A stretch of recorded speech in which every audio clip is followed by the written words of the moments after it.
In this video, I'm going to show you how to use JSTOR, the last option as a database storage in Lakeland's library. So we start off at Lakeland's homepage, once again, lakeland.cc.il.us, and we scroll all the way to the bottom of the page and locate the library link, which we now know is 2 links below the iris link. And again, on the right-hand side, you locate the link that says Databases under Library Home. And the last option here is JSTOR. So we've now covered ProQuest, EBSCOhost, and Gale Power Search.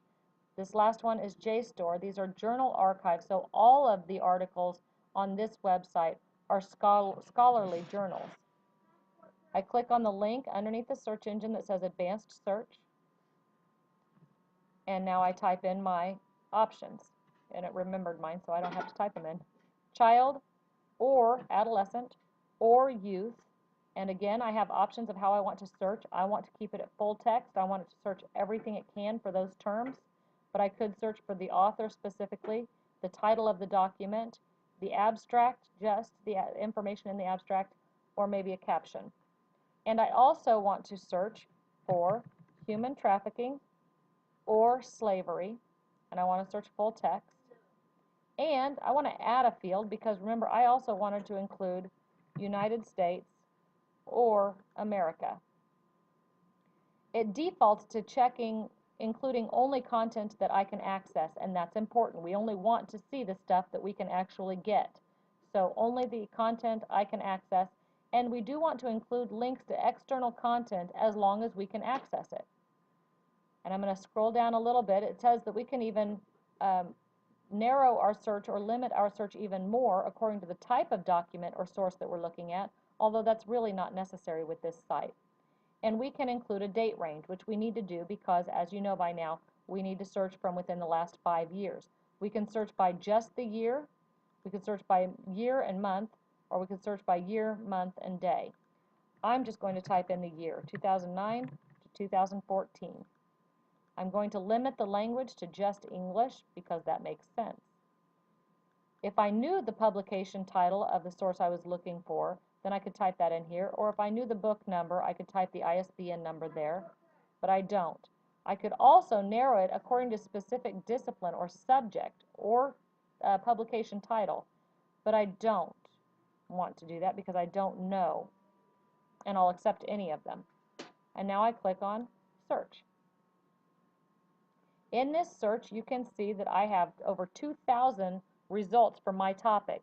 I'll tell you now that they're not all going to be valid for my subject. I'm going to have to look a little bit more closely here to determine whether or not I really want to use these sources.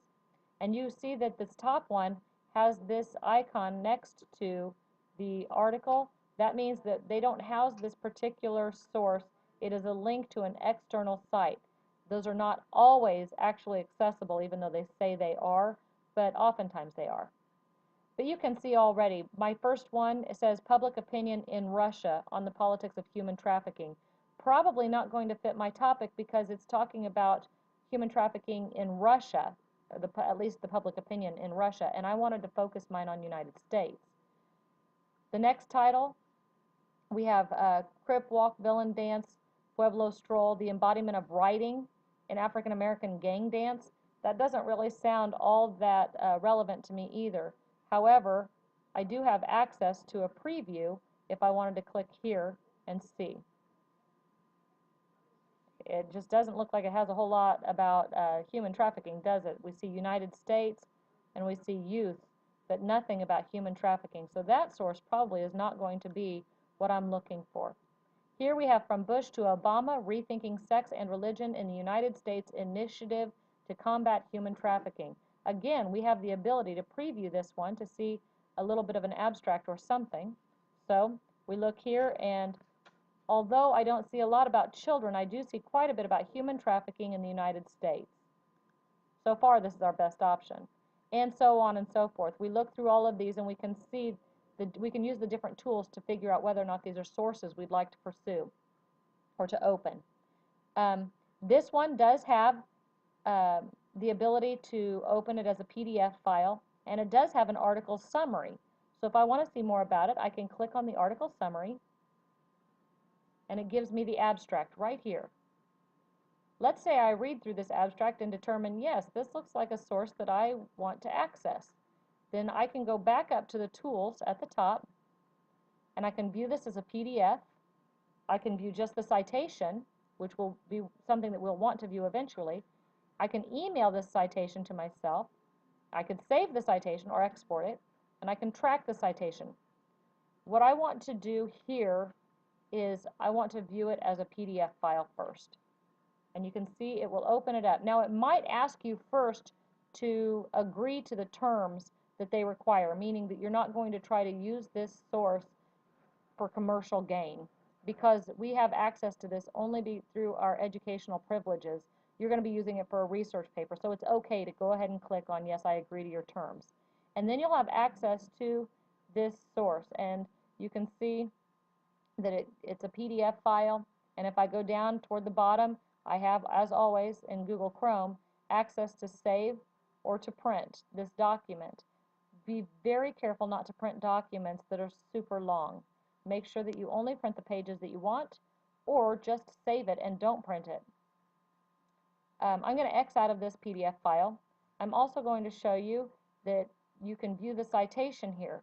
Notice though that this citation is not MLA style. It has all of the information that you need, but it does not actually format it for you according to MLA style. So you'll have to go back to the MLA book for this one. And that is how you conduct a JSTOR search.